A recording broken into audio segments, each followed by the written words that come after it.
नमस्कार, बहुत स्वागत है आपका। इस बार का सावन का महीना बहुत खास है क्योंकि अधिक मास भी है और सावन 2 महीने का है। ऐसे में श्रावण माह में पड़ने वाले व्रत त्यौहार का महत्व बढ़ जा रहा है। तो अधिक मास की पूर्णिमा इस बार 1 अगस्त को है। अधिक मास की पूर्णिमा बहुत खास है।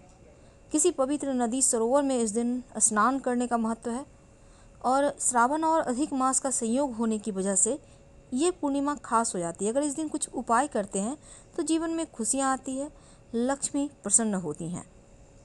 तो श्रावण और अधिक मास की पूर्णिमा के दिन पीपल के पेड़ की पूजा का विशेष महत्व है। धार्मिक मान्यताओं के अनुसार पीपल के पेड़ पर ब्रह्मा, विष्णु, महेश इन तीनों देवताओं का वास होता है और पीपल के पेड़ पर हर वक्त माँ लक्ष्मी का वास होता है। इसलिए इस पूर्णिमा के दिन पीपल की पूजा करने से विशेष लाभ मिलता है। पीपल पर अगर आप जल अर्पित करें तो पितृदोष से मुक्ति मिलेगी। श्रावण माह की पूर्णिमा है, जल में आप काला तिल डालकर ही पीपल के पेड़ के जड़ में अर्पित करें तो कुंडली का शनि दोष भी समाप्त होगा, राहु केतु की मुश्किल भी समाप्त होगी और उन्नति के रास्ते भी खुलेंगे। दाम्पत्य जीवन में अगर समस्या हो तो इस दिन आप चंद्रमा को दूध से अर्घ जरूर दें ताकि दाम्पत्य जीवन में मिठास आए। चूँकि इस बार पितृदोषों से मुक्ति पाने के लिए विशेष स्नान, दान, तर्पण उपाय किए जाएंगे, इसलिए इस दिन गीता के 11वें अध्याय या 7वें अध्याय का पाठ किया जाए तो इससे भी पितृदोषों से मुक्ति मिलती है। पितृ को उनके जो उनको कष्ट हो रहा है उनसे उनको मोक्ष मिलकर वैकुंठ धाम की प्राप्ति होती है, इसलिए इसका महत्व बढ़ गया है। तो इस दिन आप जरूरतमंद लोगों को भोजन, कपड़े, अन्न और जल का दान कर सकते हैं। पितरों की आत्मा को शांति मिलेगी और पितृदोष की परेशानियों से भी बचेंगे। संभव हो तो व्रत रखें, भगवान सत्यनारायण की कथा करवाएं घर पर। गुरु ग्रह के दोष भी कम होते हैं, विवाह की मुश्किलें समाप्त होती है और गाय को हरा चारा और मछलियों के निमित्त नदी या तालाब में आटे की गोलियां बनाकर जरूर डालें। आप चाहें तो पंछियों के लिए दाने का व्यवस्था किसी पेड़ के नीचे कर दें, छत पर मत कीजिएगा। और चींटियों के लिए शक्कर और मिला हुआ आटा में आप कहीं पर डाल सकते हैं, उत्तम रहेगा। पूर्णिमा तिथि के दिन पवित्र नदी और सरोवर में आस्था की डुबकी तो लगाई जाती है, साथ ही इसी दिन अपने पितृदेवों के निमित्त नदी में काले तिल भी प्रवाहित किए जाते हैं सूर्यदेव को अर्घ्य देकर।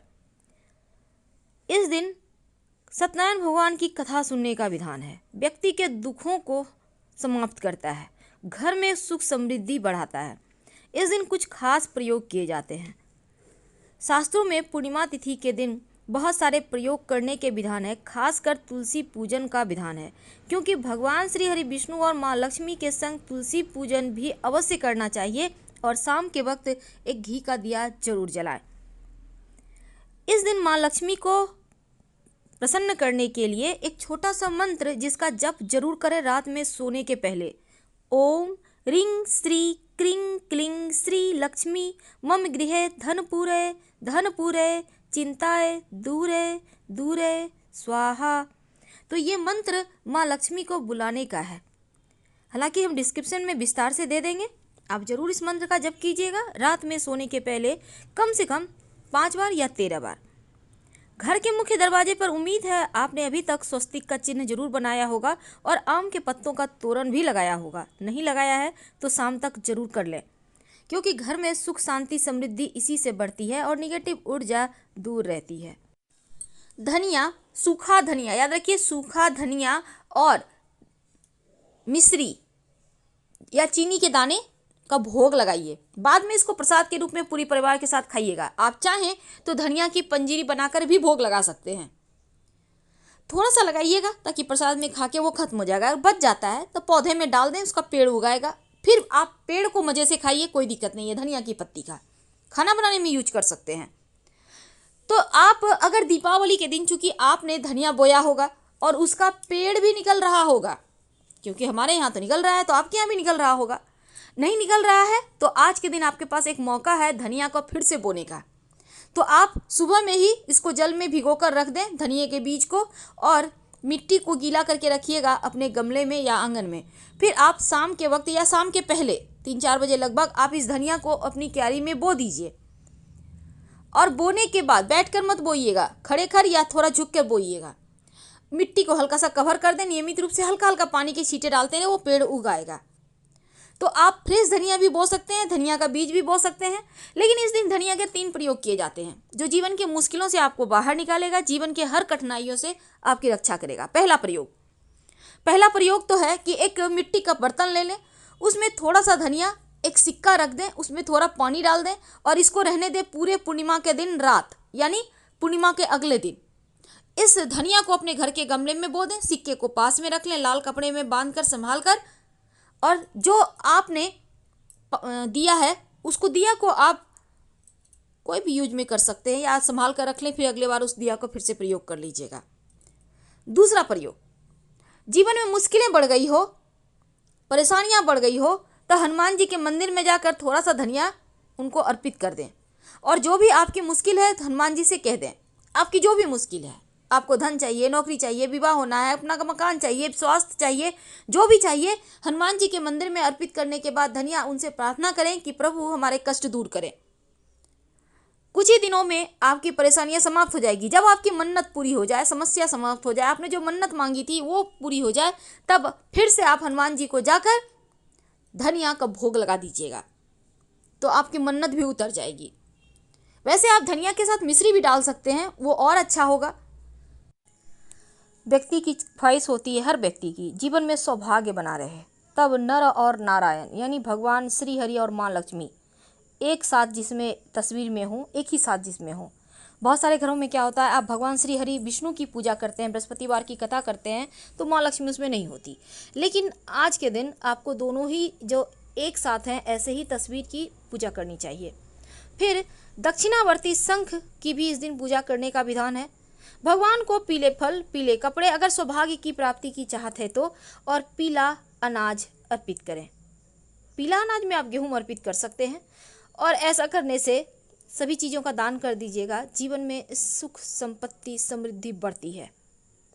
आप चाहते हैं जॉब अच्छा चले, व्यवसाय में आपकी बरकत हो, धन संबंधी समस्याओं को दूर करने के लिए आप तुलसी की पत्ते के माला बनाकर श्री हरि के गले में पहना दें, तो आपके धन संबंधी कष्ट दूर हो जाएंगे।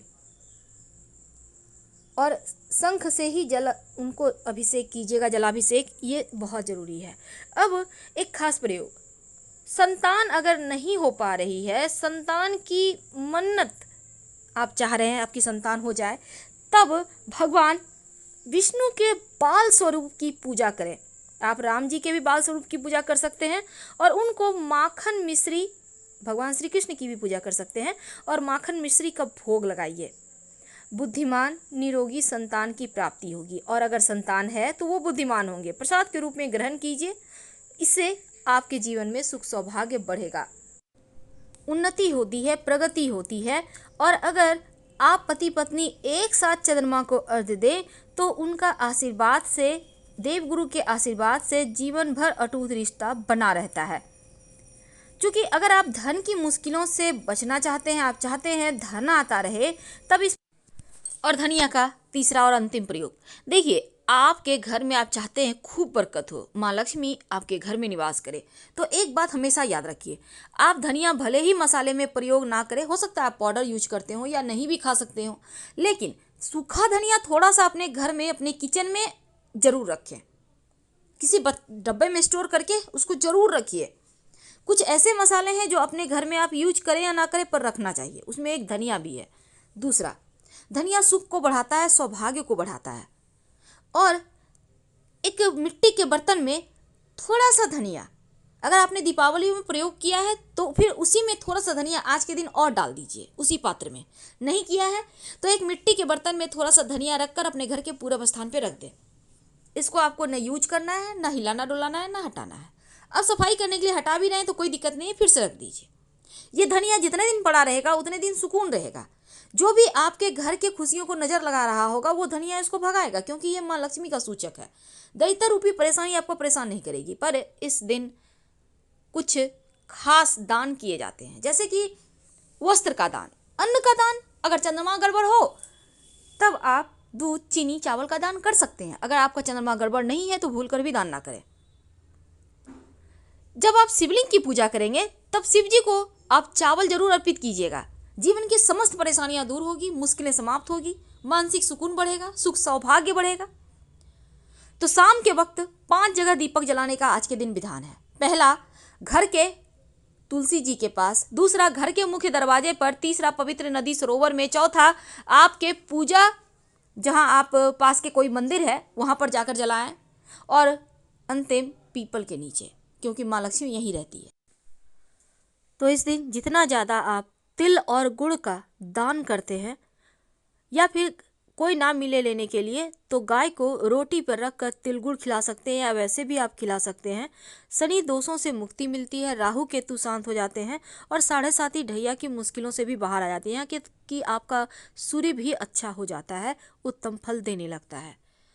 फिलहाल आपसे विदा लेते हैं। जानकारी अच्छी लगे तो लाइक कर सब्सक्राइब करें।